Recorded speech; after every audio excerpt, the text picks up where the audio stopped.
Halo teman-teman semua, kembali lagi bersama Adinda di channel Batas Kisah. Semoga teman-teman Batas Kisah sehat selalu ya. Nah, sekarang kita akan membacakan kisah dengan judul Pembalasan Dendam Istriku. Yuk simak ceritanya sampai selesai.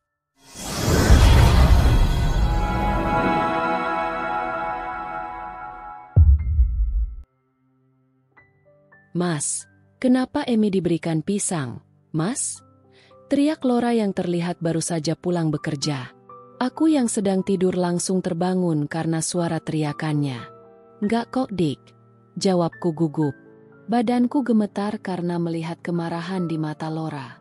Ibumu memberikan pisang kepada Emi, teriaknya lagi. Aku langsung bangun dan berdiri di hadapannya. Jangan berbohong, Dik. Dari tadi Emi ada di sampingku. Jawabku, di sampingmu bagaimana? Aku sendiri yang mendapati ibumu memberikan pisang krok kepada Emi. Teriak Laura lagi. Di matanya jelas terpancar kemarahan. Air matanya mengalir. Sejujurnya aku sangat takut melihat Laura seperti ini.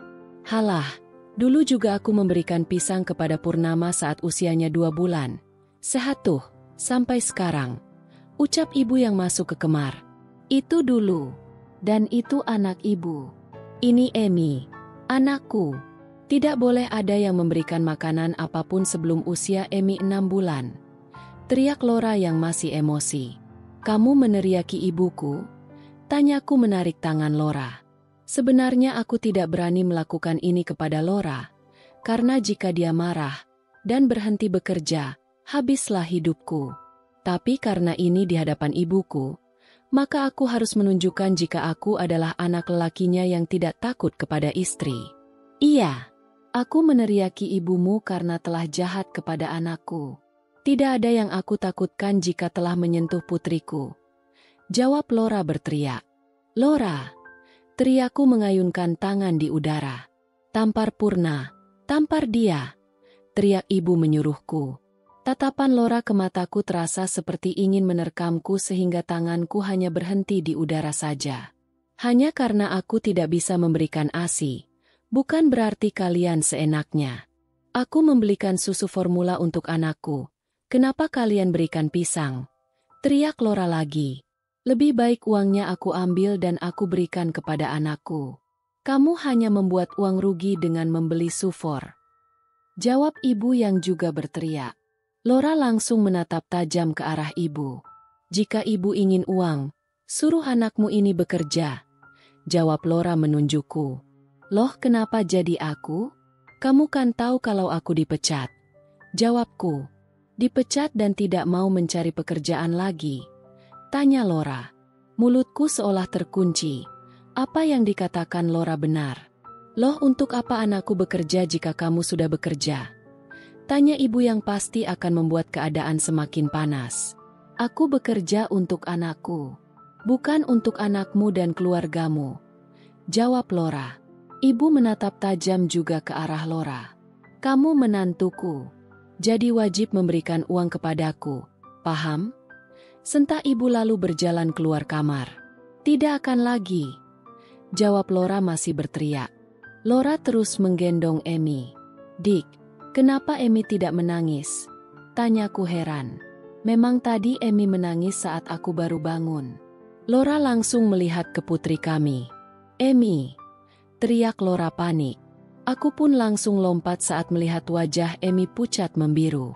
Kita ke rumah sakit, Dik. Ucapku yang langsung berlari ke mobil. Laura juga berlari ke mobil. Dia terus berbicara kepada Emi. Entah dia jadi gila. Mana mungkin bayi berusia 2 bulan sudah paham dengan apa yang dia katakan. Cepat, Mas. Teriak Laura kepadaku yang memang pelan mengendarai mobil. Nggak bisa ngebut, Dik. Biar pelan asal sampai. Jawabku santai. Berhenti. Teriak Laura. Aku berhenti. Karena jalanan di depan sudah terlihat macet. Laura turun dari mobil dan berlari membawa Emi. Laura! Laura! Teriakku yang kesal karena dia berlari begitu saja.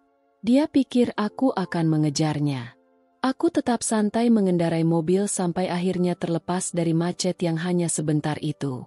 Beberapa menit akhirnya aku sampai di rumah sakit, yang hanya satu-satunya ini di daerah kami. Aku ke IGD. Kudapati Laura yang sedang menangis histeris. Aku terpaku. Tubuh anakku ditutup dengan kain. Laura melihatku. Aku akan buat perhitungan dengan kalian. Ancaman Laura lalu langsung memeluk tubuh Emi. Emi meninggal. Kudengar Laura menelpon orang tuanya. Mampuslah aku. Bisa jadi rujak aku dibuat kakaknya. Laura masih terus menangis. Hingga kami membawa jenazah Emi ke rumah. Di rumah sudah ramai berdatangan orang. Tangisan Laura sangat besar. Dia terus memeluk jenazah anak kami. Aku juga sedih, Dek. Ucapku yang mencoba menggandengnya. Semoga Laura tidak berbicara apapun mengenai ibu memberikan pisang kepada Emi. Ibu juga tadi berbisik agar aku menahan Laura untuk mengatakan semuanya di hadapan orang, karena ibuku termasuk dalam komunitas anti memberikan anak bayi makanan sebelum usia 6 bulan, dan ibu selalu menjadi pembicara kalau ada seminar. Teman-teman ibu semuanya hadir. Sosok ibu sangat disukai oleh banyak orang, karena selalu memberikan ilmu untuk banyak ibu muda, katanya. Sedih? Anakku meninggal karena ibumu memberikan pisang kepada anakku. Dan kamu hanya tidur.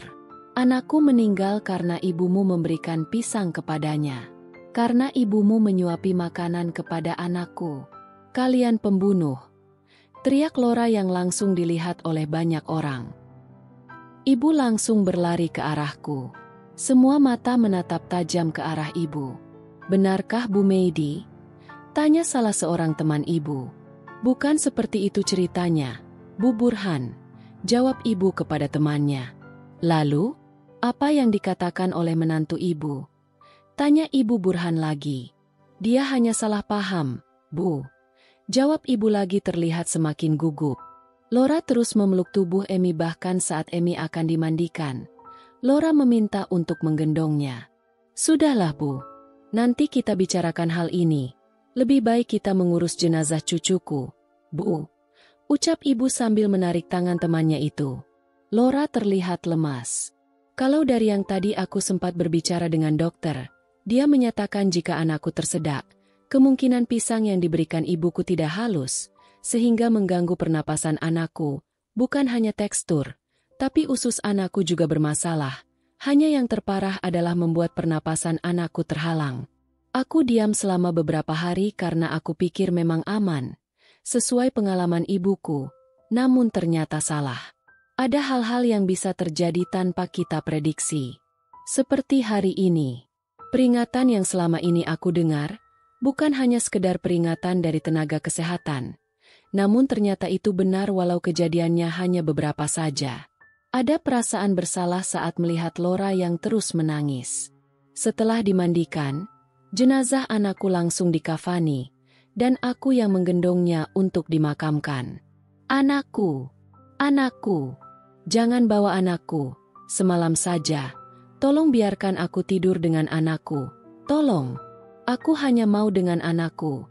Pinta Laura sambil bersujud di kakiku. Aku hampir tidak bisa menahan diri. Melihat Laura seperti ini, tentu membuatku sedikit lemah. Dia istriku, meski aku tidak terlalu mencintainya. Sudahlah, Laura. Jangan membuat drama dan keadaan semakin kacau. Anakmu adalah tabungan syurgamu. Ucap ibu yang mencoba mengangkat tubuh Laura. Mendengarkan hal itu, membuat Laura langsung bangkit dan menatap tajam ke arah ibu. Pembunuh anakku dilarang untuk bicara. Kamu memberikan pisang untuk anakku bukan hanya sekali. Teriak Laura dan langsung berlari ke arah kamar. Aku yang sudah bersiap untuk pergi. Masih terhenti saat Laura keluar dari kamar dan membawa sebuah piring. Habislah ibuku. Lihat, ini masih ada bekas kerokan yang kasar di sini. Kamu lihat. Hah? Ini yang kau berikan kepada anakku. Ada 2 pisang. Yang satu habis. Yang satu hampir habis. Kamu memang berencana membunuh anakku. Teriak Laura sambil memperlihatkan piring kepada semua orang. Ibu nampak gugup lagi. Laura, kamu ini benar-benar keterlaluan. Teriak ibu sambil memukul tangan Laura. Perang. Piring jatuh di lantai dan pecah. Beberapa orang memeluk Laura. Ikhlas. Nak, ikhlas. Kita semua akan ke sana. Kita semua akan meninggal. Sudahlah Nduk. Sabar. Nanti ya, jika pemakaman anakmu selesai, baru kamu seperti ini. Ucap yang lainnya. Baju anakku masih melingkar di leher Laura. Bu, anakku. Bu, anakku. Laura menarik tangan orang-orang yang ada di sekitarnya. Aku dituntun untuk lanjut berjalan dan membawa anakku ke pemakaman. Walau aku sangat cuek, tapi entah kenapa perasaanku seakan kosong, apalagi ketika tanah mulai menimbun tubuh mungil anakku. Kenapa ini?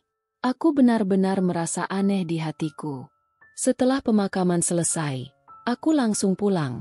Entah bagaimana keadaan Laura, dia tadi tidak diizinkan untuk ikut ke pemakaman. Keadaan rumah masih kacau. Ada kakak dan adikku yang membela ibu dan melawan Laura. Keluarga Laura belum sampai, masih dalam perjalanan. Halah, kami saja aman diberi makan pisang. Cuman anakmu saja mampus. Seharusnya tidak akan mati hanya karena pisang. Tukas kakakku. Laura yang kulihat sedang dipegangi langsung bereaksi. Ibumu pembunuh, teriak Laura. Aku hanya mencoba-coba. Kamu tahu kan kalau aku sering menjadi pembicara. Aku ingin mencoba apakah apa yang aku lakukan di masa lalu akan aman di masa sekarang. Tidak ada yang salah, hanya terjadi kecelakaan yang tidak terduga saja. Laura, kita ini keluarga. Kamu anakku, dan aku ibumu. Tidak selayaknya kamu seperti ini. Aku juga sedih atas meninggalnya cucuku. Ucap ibu. Laura melepaskan diri dari orang-orang yang memeganginya, dan langsung berlari menuju ke mobil. Laura, mau kemana kamu? Teriakku yang tidak dipedulikan Laura. Ibu menangis histeris. Aku merasa bersalah, maafkan aku. Ucap ibu yang terus menangis. Aku tidak tahu harus melakukan apa, sehingga aku langsung masuk ke kamar. Bau minyak telon. Kenapa aku rindu pada anakku? 2 jam berlalu. Aku melihat jam di dinding kamar. Suara gaduh kembali terdengar sehingga aku langsung keluar kamar. Aku sudah melaporkan hal ini ke pihak berwajib. Yang bersalah harus tetap dihukum. Teriak Laura yang langsung membuat kami semua terkejut. Kamu melaporkan ibuku? Kamu melaporkan mertuamu? Kamu mau mertuamu di penjara? Kamu sudah kehilangan akal Laura. Tanya Mbak Bulan kepada Laura. Laura tidak menjawab dan terus berjalan, bahkan melawatiku tanpa bicara. Dasar menantu durhaka, teriak Mentari. Adikku. Laura membalikkan badannya. Kalian semua boleh pergi dari rumahku ini. Aku ingin beristirahat. Silakan keluar dari rumahku. Ucap Laura pelan, namun tegas. Wajah Bulan dan Mentari merah. Kamu berani? Tanya Mentari yang maju. Aku langsung menahan Mentari. Sudah, ucapku. Kamu membela istrimu? Tanya ibu kepadaku karena aku menahan Mentari. Aku menggeleng. Biarkanlah dia istirahat dulu, Bu. Laura juga manusia. Dia butuh ketenangan. Apa ibu kuat kalau hal ini terjadi kepada ibu? Tanyaku. Ibu salah tingkah. Istri yang kau bela itu melaporkan ibuku kepada polisi. Kamu mau membiarkan ibu di penjara? Tanya Mbak Bulan. Aku langsung menggeleng. Nanti kita urus hal itu. Tapi kalian jangan mengganggu Laura dulu. Jawabku. Mbak Bulan memalingkan wajahnya. Entah kenapa aku sangat kasihan kepada Laura. Dia terlihat sangat lemah. Tatapannya kosong. Seakan dia tidak lagi di dunia ini. Perasaan ini tidak boleh kubiarkan berlama-lama. Cukup hari ini saja. Mentari dan Bulan pun langsung masuk ke kamar mereka. Begitupun dengan ibu. Hanya aku yang masih duduk di ruang keluarga. Tetangga sudah pulang. Begitupun keluargaku. Keluarga Laura tidak ada satupun di daerah ini. Setidaknya keadaan rumah sedikit aman. Aku mencoba berbaring di sofa sambil menonton televisi. Semoga masalah ini bisa cepat selesai. Keasikan nonton televisi. Rasanya mataku mengantuk sekali. namun langsung sadar lagi karena pintu rumah diketuk. Aku segera bangkit dan berjalan ke arah pintu. Siapa yang datang? Pintu terbuka. Alamak, matilah aku. Mama? Tanyaku. Buk, perutku rasanya sangat sakit. Buk, pipiku juga sakit. Entah gigiku patah kali ini. Keluargamu telah membunuh cucuku. Teriak mama penuh emosi. Sedangkan Bang Arya masih ingin memukulku. Aku mencoba memegang tangan Bang Arya agar dia tahu aku menyerah. Beraninya kamu memukul anakku. Teriak ibu yang entah kapan keluar dari kamarnya. Aku merasa tangan ibu langsung memelukku. Bang! Lora berlari memeluk abangnya. Ada abang di sini, Dik. Ada abang. Ucap Bang Arya sambil memeluk adiknya. Mama berjalan ke arah ibu. Oh, jadi ini yang membunuh cucuku. Jaga mulutmu. Aku tidak membunuh. Emi meninggal karena napasnya sesak. Bukan karena aku. Sentak ibuku. Kamu penyebabnya. Teriak mama. Sudah, Bu, sudah. Ucapku pelan sambil memegang perutku. Kamu melaporkan aku kan, Lora? Aku akan melaporkan abangmu karena memukul anakku. Sentak ibu. Lora menatap ibu. Laporkan saja. Bang Arya bersuara. Aku mencoba menarik tangan ibu agar masuk ke dalam kamar saja. Tidak ingin ada keributan lagi. Beberapa jam berlalu. Akhirnya ada beberapa polisi datang untuk membawa surat panggilan buat ibu. Itu justru akan membuat namaku semakin baik lagi. Kamu tahu? Aku akan lebih harum karena melakukan percobaan ini. Kamu yang akan malu nantinya karena melaporkan aku, Lora. Ucap ibu sebelum kami berangkat ke kantor polisi. Lora tidak ada respon. Dia hanya diam saja sampai aku, ibu dan kedua saudaraku pergi. Ibu dimintai keterangan. Tak lupa ibu melaporkan kasus pemukulan terhadapku. Ini akan jadi senjata kita. Gumam ibu tersenyum saat semuanya selesai. Ibu baru dimintai keterangan. Belum dilakukan penahanan sehingga kami langsung pulang. Rumah sepi. Aku membuka pintu. Loh, kenapa pakaian kami dikeluarkan dari kamar? Teriak Mentari yang langsung berlari ke arah tas pakaian yang sudah berada di ruang tamu.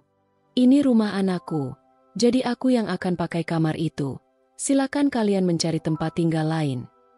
Ucap mama yang sudah berdiri di depan kamarku dan Lora. Nggak bisa. Enak aja. Kepala rumah tangga di sini adalah Purnama. Jadi yang punya hak sepenuhnya adalah aku dan anak-anakku. Ibu tidak terima. Kepala keluarga yang nafkah saja tidak memberikan untuk istrinya?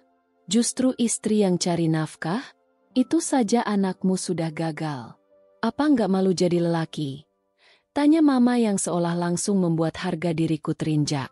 Ludahku saja terasa sulit untuk kutelan mendengar ucapan mama. Loh, anakku kan dipecat. Mau kerja apa? Tanya ibu berkacak pinggang.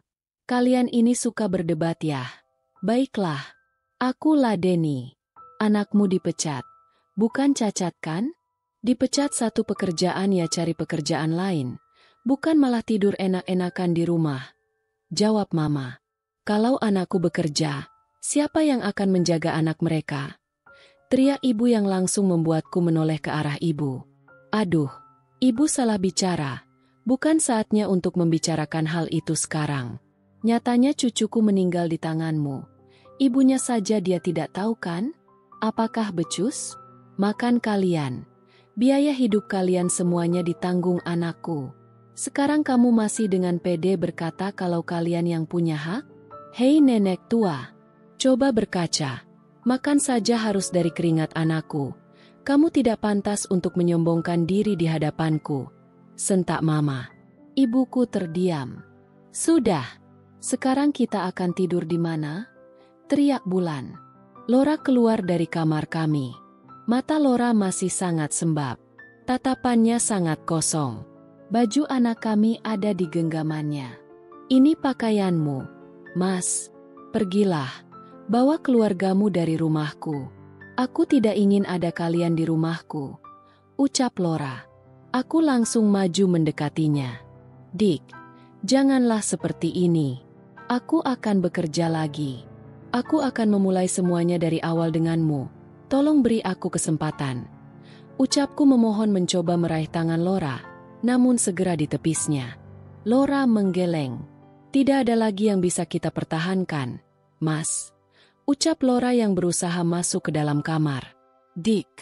Tunggu Dick. Dengarkan aku Dick. Aku masih suamimu. Kita harus bicara Dick. Aku berusaha mengejar. Namun Laura dengan cepat menutup pintu kamar. Aku benar-benar tidak tahu harus berbuat apa lagi. Tas pakaianku diletakkan di depanku. Dengar sendiri kan? Bawa keluargamu dari sini. Ucap Mama. Tidak akan Bu. Selagi Laura masih menjadi istriku, maka aku akan tetap tinggal di sini. Jawabku. Keluargamu. Tanya Mama. Mereka juga akan tinggal di sini. Sama halnya dengan Mama dan Bang Arya. Akan tinggal di sini. Jawabku. Hahaha, aku kasihan melihatmu dan keluargamu. Arya tidak akan tinggal di sini karena dia tahu adab. Ada kedua saudara perempuanmu di sini. Jadi dia tidak boleh tinggal di sini. Hanya kamu dan keluargamu saja yang gak ber-AB dan gak punya malu. Sudah membunuh cucuku malah masih pede untuk tinggal di sini. Kasihan ya. Ucap Mama sambil menggeleng dan tertawa meremehkan kami. Enak saja. Sini kamu. Teriak ibu yang ingin memukul Mama. Namun aku menahannya. Bu, sudah. Ibu menatapku marah. Pokoknya kamu harus bisa membalik nama di sertifikat rumah menjadi namamu. Apapun caranya, agar kita tidak direndahkan seperti ini lagi. Tukas ibu dan langsung menuju ke kamar. Kedua saudaraku pun ikut ke kamar ibu. Aku hanya bisa memijat jidatku. Semua jadi kacau seperti ini. Aku berjalan pelan ke depan kamarku lagi, berusaha membujuk Laura. Sekeras apapun aku berusaha untuk membujuk Laura, tetap saja dia tidak mau keluar dari kamar. Apakah aku sudah membuat luka kepada Laura? Pur. Ibu lapar. Ucap ibu yang menemuiku di ruang televisi. Aku hanya bisa memandangi kamar. Pur, kamu dengar enggak? Ibu lapar. Sentak ibu mendorongku. Aku langsung melihat ibu. Bu, masaklah. Ucapku. Ogah. Jawab ibu. Aku mengusap wajahku. Tadi Mama membawakan makanan untuk Laura ke kamarnya. Mungkin saja di meja makan masih ada makanan Bu. Ucapku. Bulan dan Mentari langsung berjalan melewatiku dan ibu. Mungkin mereka menuju meja makan. Ag! Ibu! Teriakan dari arah dapur. Aku dan ibu dengan cepat berlari ke dapur. Ada apa? Tanya ibu panik yang melihat Mentari dan Bulan ketakutan. Hahaha, kalian mau nyari apa? Makan? Jadi kecurigaanku selama ini benar ya? Anakku yang memasak untuk kalian. Luar biasa keluarga ini, mendapatkan menantu yang sangat solehah, namun disia-siakan. Ucap Mama. Mulai sekarang, kalian kalau mau makan, cari makan sendiri. Jangan ambil apapun yang telah aku beli, karena aku tidak akan sudi menafkahi kalian lagi. Suara Laura membuat kami semua terkejut. Aku mendekati Laura. Akhirnya kamu keluar kamar sayang. Biar aku yang bawa piringnya ke belakang. Ucapku mencoba mengambil piring di tangan Laura. Nggak perlu Mas. Aku bisa sendiri. Selama ini kan aku lakukan sendiri. Kenapa kamu belum keluar dari rumahku? Tanya Laura. Aku suamimu sayang. Kita nggak boleh tinggal terpisah. Jawabku. Nggak boleh atau memang kamu nggak bisa? Mas? Selama ini aku coba untuk bersabar menghadapi kalian semua. Namun semuanya salah. Caraku salah. Kalian justru menginjak-injak harga diriku. Kamu mau lihat kan bagaimana jika aku marah? Akan aku tunjukkan, Mas.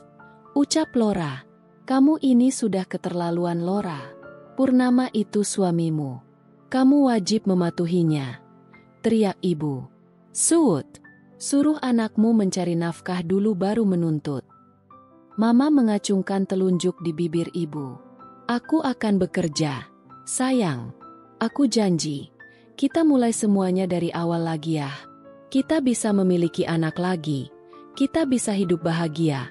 Ucapku. Laura menatapku. Hanya sekedar menatap. Karena tatapannya kosong. Aku tidak ingin mengulangi kesalahan lagi. Ucap Laura sambil berlalu. Heh. Apa maksudmu? Anakku adalah kesalahan. Teriak ibu lagi. Kalau ibu tidak terima apa yang aku katakan, ibu boleh pergi dari rumah ini. Ucap Laura membalikkan badan dan jelas itu membuat ibu terdiam. Mama membantu Laura berjalan ke belakang untuk mencuci piring bekas makannya. Setelah membereskan bekas makannya, Laura kembali melewatiku dan masuk ke dalam kamarnya. Bulu ayam masih ada di atas meja. Mau makan? Beli sendiri. Tukas mama yang juga melewati kami. Dasar nenek sihir. Tukas ibu kepada mama. Namun mama cuek saja sambil melambai kepada ibu. Pur, ini bagaimana? Ibu lapar. Kami juga lapar. Bulan dan bintang ikut bersuara. Aku tidak tahu harus melakukan apa. Tunggu sebentar, Bu. Tadi ada yang memberikan amplop kepadaku dan aku simpan di dompet. Aku lihat dulu. Ucapku yang langsung kembali ke depan televisi dan melihat dompetku di atas meja. Loh, kemana amplopnya? Teriakku yang heran melihat isi dompetku kosong. Kamu simpan di mana tadi? Tanya ibu yang sudah berada di sampingku. Di sini tadi, Bu. Jawabku. Mana dong? Tanya Mentari. Pintu kamar terbuka. Aku yang mengambilnya. Kalian tidak boleh mendapatkan apapun yang menyangkut Emi. Karena kalian telah menghilangkan nyawa Emi. Jadi, jangan berharap dapat apapun. Ucap Laura yang kembali masuk ke dalam kamar. Ibu yang di sampingku terlihat sangat emosi. Egois kamu, Laura. Kamu mau buat kami mati kelaparan. Hah? Teriak ibu. Laura benar-benar ingin membuatku dan keluargaku menderita. Cie yang gak punya uang. Hahaha. Mama menyinggung kami dari dalam kamarnya. Lalu tertawa. Diam. Kalian memang keluarga gila. Teriak ibu sambil menghentakkan kaki. Terus bagaimana kita bisa makan? Mentari kembali bersuara. Bu, aku pinjam perhiasan ibu. Nanti aku ganti. Kita jual itu dulu. Pintaku kepada ibu. Enggak boleh. Tukas ibu. Kita akan mati kelaparan, Bu. Jawabku. Kamu jual saja televisi. Atau apa kek? Pokoknya jangan perhiasan ibu. Jawab ibu. Bu, ini semua dibeli oleh Laura. Bisa bertambah laporan untuk kita nantinya. Sudahlah, Bu. Jawabku lagi. Oke, tapi kamu harus berjanji untuk menggantinya. Ucap ibu yang akhirnya mengalah. Aku dengan cepat mengangguk. Ibu mengambil perhiasannya dari dalam kamar. Jual kalung ini saja. Ucap ibu. Aku dengan segera menuju ke mobil. Kita ikut, teriak Bulan. Mereka bertiga ikut masuk ke dalam mobil. Tujuanku adalah toko emas. Setelah sampai, aku langsung memberikan kalung milik ibu. Ini emas palsu, ucap yang melihat kalung ibu. Nggak mungkinlah. Ini emas asli, jangan menipu. Jawab ibu. Lelaki tersebut kembali mengetes keaslian emas. Ini palsu, jawabnya lagi. Nggak mungkin. Coba yang ini lagi. Sentak ibu memberikan gelang yang ada di tangannya. Gelang tersebut dites lagi keasliannya. Palsu juga. Sepertinya ibu habis kena tipu, ucap lelaki tersebut. Wajah ibu langsung pucat dan panik. Nggak mungkin Ibu Mulyati menipuku, gumam ibu. Memangnya ibu beli di mana perhiasan ini? Tanyaku kesal. Ibu ikut arisan. Jawab ibu. Aku memijat jidatku. Mending lapor saja ke polisi, Bu. Ucap lelaki itu lagi. Ibu langsung mengambil ponselnya dan berjalan menjauhi dari toko. Aku dan kedua saudaraku pun ikut ibu di belakang. Kenapa nggak aktif, sih? Tanya ibu pelan. Duh, perut lapar. Ibu kena tipu. Mau kesialan apa lagi yang harus kita dapat ini? Kalian sih, anak yang tidak berdosa kalian jadikan kelinci percobaan. Jadinya seperti ini. Tukas Mentari. Diam, Mentari. Kamu sudah besar, seharusnya mencari kerja, bentak ibu. Baik, aku akan bekerja, jawab Mentari yang langsung pergi. Kamu mau kerja apa, Mentari? Tanyaku sedikit berteriak. Mentari tidak menjawab dan langsung saja pergi tak peduli dengan teriakanku. Aku benar-benar ditipu, teriak ibu. Kita jual salah satu ponsel kita, ucapku lagi. Aku butuh ponselku, jawab Bulan. Aku melirik ke arah ibu lagi. Aku butuh ponselku juga, jawab ibu. Aku menghela napas. Baik, ponselku yang akan kujual. Nanti aku minta yang baru pada Laura kalau keadaan sudah membaik. Ingat ya, kalian jangan membuat keadaan kembali kacau dengan membuat Laura marah. Sudah cukup selama ini. Tukasku. Gak marah gimana? Dia seenaknya gini. Aku gak suka dipandang enteng sama orang, jawab ibu. Dia marah karena Emi meninggal. Wajar. Jadi ibu jangan membuatnya semakin marah. Kita akan semakin susah juga, jawabku. Ibu memalingkan wajahnya. Sekarang jual ponselmu. Ibu mau makan daging sapi, ucap ibu. Aku juga, sambung Mentari. Aku tidak bisa jika mereka sudah berkata seperti ini. Rasanya iba. Aku harus memberikan apa yang mereka inginkan. Kembali ke mobil dan langsung ke tempat penjualan ponsel. Lumayanlah ponselku laku 2.500.000. Namun aku beli ponsel yang harganya lebih rendah, 1.500.000. Jadi uang tersisa 1 juta rupiah. Ye, kita makan enak, ucap Bulan bahagia. Aku mengangguk. Kami punya warung daging sapi langganan. Memang enak daging sapinya. Kamu itu harus tegas, Pur. Istrimu akan menginjak-injak harga dirimu jika kamu lemah. Kamu harus menunjukkan kalau kamu kepala rumah tangga. Istri harus patuh. Ambil sertifikat rumah. Lalu kamu ubah menjadi atas namamu. Agar kami tidak diancam terus akan diusir.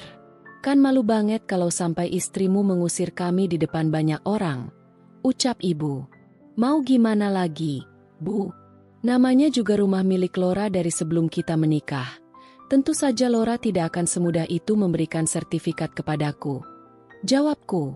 Kamu curi saja, jawab ibu. Aku memikirkan apa yang ibu katakan. Benar juga. Aku harus membalik nama sertifikat rumah, agar Laura tidak gampang mengusir kami. Apalagi sekarang dia semakin tidak menghargaiku semenjak Emi meninggal. Karena sudah sampai di tempat makan, sehingga pembicaraan kami terhenti.